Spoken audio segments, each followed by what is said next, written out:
Your first experience writing, आप ये बताएं कितने नर्व्स का क्या हाल है इस वक्त? पहली film, as a writer, as a leading actor, क्या सिचुएशन क्या है अंदर से इस वक्त? मैंने अभी बल्कि थोड़ी देर पहले भी एक इंटरव्यू में एक बात बताई कि नॉर्मली लोग राइटिंग जब लिखते हैं तो या पैशन के लिए लिखते हैं या फिर प्रोफेशनली पैसे के लिए लिखते हैं। सरप्राइजिंगली मैंने द मस्तम प्यार में लिखी। आई वाज एक्चुअली आई किसके वाज प्यार सॉर्ट ऑफ में? Going through my first heartbreak, sort of oh, heartbreak that's something I didn't know. during my last semester, अच्छा। and that is when I wrote the first draft. कौन है वो जिसने अमर का दिल तोड़ा है? अरे भाई, वो कहीं से भी आपका हार्ट ब्रेक तो कहीं से भी हो सकता है, ब्रेकअप नहीं कहा मैंने। ये तो आपने ऐसे पूछा जैसे दो डिफरेंट चीजें हैं। ये तो आपने ऐसे इस आवाज में पूछा जैसे किसी ने आपके घुटने पे रखे उनका दिल। मुझे ऐसे ही फील हुआ है। मुझे मेरा उनका हार्ट एक मेरे दिल तक पहुंचा है। मुझे लग रहा है आपका हार्ट ब्रेक हुआ है। Exactly. मेरे दिल की चुभन, मुझे गुस्सा आया आपकी रूह में सिर्फ चेहरा नहीं, आपकी गुस्से में शर्ट लाल होगी। जी बिल्कुल ऐसा ही है। अच्छा, heartbreak. Yeah, and I just wrote that during my last film semester actually. और फिर मैं यहाँ लाहौर से कराची शिफ्ट हुई। फिल्म मेकिंग हो चुकी थी तो I thought I should try my luck into making this. और फिर मैंने बहुत सारे डिस्ट्रीब्यूटर्स और प्रोड्यूसर्स के ऑफिसेस के चक्कर लगाए। कुछ ने बहुत अच्छा रिस्पांस दिया, कुछ बहुत बड़े नाम थे जो फिल्म लेना भी चाहते थे, लेकिन प्रॉब्लम ये थी कि मैं सिर्फ फिल्म बेचना नहीं चाहती थी। मैं चाहती थी कि मैं उसका आउट एंड आउट हिस्सा बनूं। मुझे पता हो कि क्या हो रहा है, कौन डायरेक्ट कर रहा है film, who are the right people, how is it going to be made. I want to be actively involved in my first film because it's something very close to my heart. और फिर again वो पैसा कमाने का तो शौक ही नहीं था तब, क्योंकि coming straight out of a film school it's more like a drive, a desire for you to bring something like that. लेकिन फिर वो आई थिंक वो 2-2.5 साल की स्ट्रगल के बाद वो सब लोग आज जब मुझे मिल रहे होते हैं, you know, in fact the other day I met Meena Kashif at airport और उन्होंने मुझे कहा था, you know, I remember you came to my office. और वो अपने एक कोलीग के साथ बैठी थी और मैंने फिल्म सुनाना स्टार्ट की। And she had to rush, she had to go to another meeting, और वो मेरी नरेशन कुछ बीच में ही रह गई। और वो जो उनके साथ उनके कोलीग थे यूसुफ, उनको मैंने वो नरेट की। कुछ नहीं बना। जिस इंडस्ट्री में पैसा ही नहीं है और फिल्में बन नहीं रही, वहां पे नए बंदे पे पैसा लगाना, I can understand, it's very risky. Then one day Vasit Chaudhary saw one of my short film का trailer on Twitter and he messaged me कि मैं एक चैनल है हम फिल्म जिसको हेड कर रहा हूँ और हमने देखा है कि आप लिखती हैं, सो लिखते हैं आप। उनको लगा मैं कोई मर्द अमर, तो उन्होंने कहा मैं आपको नंबर ड्रॉप कर रहा हूँ, कैन यू टेल मी। तो मैंने उन्हें बताया कि you know I graduated as filmmaker, और उन्होंने कहा कि वो यहाँ पे एक शो करने आए थे हम का, तो उन्होंने मुझे एक होटल की लॉबी में बुलाया। एंड तो कुछ लोग अच्छे भी होते हैं, अच्छी चीजों के लिए भी होटल लॉबी में बुलाते हैं। तो उन्होंने कहा कि कोई फिल्म लिखी हुई है। ये तो बात कहीं से कहीं निकल जाएगी अगर रोक दिया जाए आपको। अच्छी चीज है, पॉजिटिव चीजें भी हमें वो देनी चाहिए। तो उन्होंने कहा कि आपने फिल्म कोई लिखी हुई है, क्योंकि मैंने आपके कुछ जुमले सुने तो मुझे बड़े क्लिक किए उस शॉर्ट फिल्म के जुमले। तो मैंने कहा कि मैंने कुछ है दिमाग में। उन्होंने पूछा तो मैंने कहा दिमाग में नहीं है, मैंने पूरा 90 पेज का स्क्रीन प्ले पेज काउंट के साथ मेरे पास बाउंडेड स्क्रिप्ट है। So he was very surprised, he said can you share with me. और तब मुझे कुछ नहीं पता था कि कोई This is Vasit Chaudhary you're talking about? Yes. He was heading Hum Films? Yes, in 2017. अच्छा, nice. 16-17. I didn't know. We didn't know that. I didn't know that. Yeah. क्योंकि उस वक्त में कुछ इतना काम हुआ भी नहीं जब वो थे। हाँ, तो ऑब्वियसली क्योंकि उसके उस दिनों फिल्में शायद कम बन रही थी।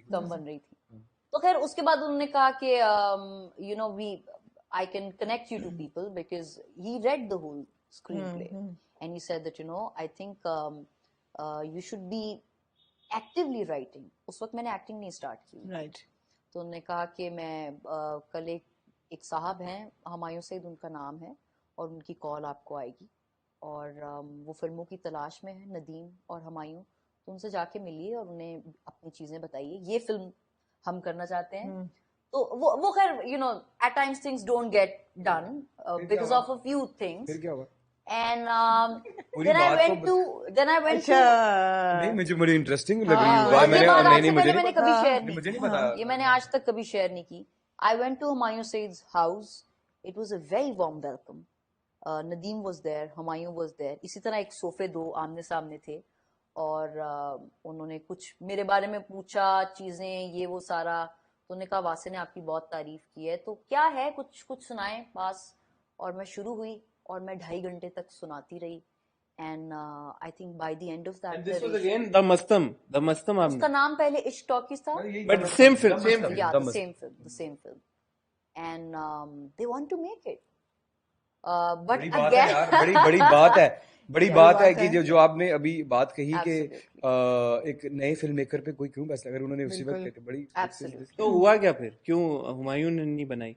अच्छा नहीं, उस वक्त क्योंकि हुमायूं एक और फिल्म को लेके जा रहे थे आगे, उनके पास 2 और फिल्म थी इनफैक्ट, एक नहीं थी, तो एक मुझे ये भी नहीं पता था कि वो कब बनेगी कब नहीं बनेगी, दूसरा it was very close to my heart, I want to make it myself, and क्योंकि वो 2 पहले फिल्मों को और भी बना रहे थे, तो मैंने उनको उसी वक्त कहा कि ये रहने दे, ये तो वासे ने मेरे से पूछा तो मैंने उनको सुना दी एक कहानी, ये मुझे खुद बनानी है शुरू से, so I can write another script for you. और और बड़ी इन तारीफ फैक्ट करते हैं आपकी गैर और in मौजूदगी में, fact, हुमायूं भाई ने yeah. आपकी राइटिंग की बहुत बड़ा सीरियसली लेते हैं In हमारी fact, writing. I think inshallah in near future you will be seeing my film with them also, क्योंकि मैंने इंशाल्लाह। एक और फिल्म उनके लिए फिर लिखना लिख start लिख किया। अच्छा देखिए तो- ना, बात यहाँ तक मैं भाई, इसका तो मुझे ओह! बात यहाँ तक मैं आपको तो लाना चाह इस रहा था कि सारे लड़की एपिसोड को बताने का मकसद ये है कि एज अ फिल्म ग्रेजुएट मुझे मेरे बहुत से जो अभी स्टूडेंट्स ऑलरेडी इनरोल्ड हैं, क्लासेस ले रहे हैं, कोर्सेज ले रहे हैं, वो पूछते हैं कि do you think it helps, do you think graduate होने के बाद इंसान को इस तरह से चांस मिल जाता है या ये फ्लूक है। मुझे ऐसा लगता है कि जब आप कोशिश करें और आपकी नीयत हो और आपके पास बाउंडेड चीजें हों and you show your seriousness, you just don't talk. The problem in this country is we all talk. Nobody sits, nobody listens, nobody writes. Writing आपको एटलीस्ट 1 साल तो चाहिए घर बैठ के एक फिल्म लिखने के लिए, और वो 1 साल किसी के पास है नहीं। तो जब आप किसी चीज पे इतना पैशनेटली इन्वेस्ट करते हैं, वो शायद 6 साल बाद वो होती जरूर है। इन सबको बताने का मकसद ये था कि जब मैं इंडस्ट्री में आई तो these were the people who hadn't seen my Instagram पे मेरे 400 फॉलोअर्स होंगे, एक्टिंग मैंने स्टार्ट नहीं की थी, सिर्फ एक फिल्म ग्रेजुएट थी, कुछ शॉर्ट फिल्म्स थी जिनका एक सीवी मेरे पास था, but they welcomed me, they believed in me, तो अमर, and they listened to my narration for 3 bloody hours that I wasn't stopping, so it's huge. आपने कहा कि हार्ट ब्रेक के बाद आपने फिल्म लिखी, तो इसमें क्या ऑटोबायोग्राफिकल एलिमेंट्स भी हैं? Not exactly autobiographical, but I think अंदरून Lahore की है। मैंने अपना ननियाल, जैसे मैंने आपके पहले इंटरव्यू में आपके, मैंने अपना ननियाल जो है अंदरून लाहौर में गुजारा, तो ऑब्वियसली उस तरह के किरदार आपको सुनने को मिलेंगे, उस तरह का मैनरिज्म आपको देखने को मिलेगा। बाऊ और आलिया अंदरून लाहौर से हैं। कुछ आपकी अपनी अंडरस्टैंडिंग्स होती हैं, कुछ आपकी अपनी पर्सनल एक्सपीरियंसेस और जर्नी होती है, उनका एक ग्लिम्स और टिंज जरूर पता चले। कल को फिल्म रिलीज हो, हर सीन से लोग मुझे एसोसिएट करें इस लड़की के साथ भी ये होगा, ऐसा बिल्कुल तो नहीं कोई है। बाऊ था क्योंकि जिंदगी में? आई थिंक मेरे अंदर एक बाऊ है। ओ तेरी। जितनी मेरे अंदर आलिया है उतना ही मेरे अंदर बाऊ भी है। इनफैक्ट एक बड़ा इंटरेस्टिंग फैक्ट मैं आपको बताती हूँ। मुझे लगता है कि Alia is very passionate, fiery, dreamer,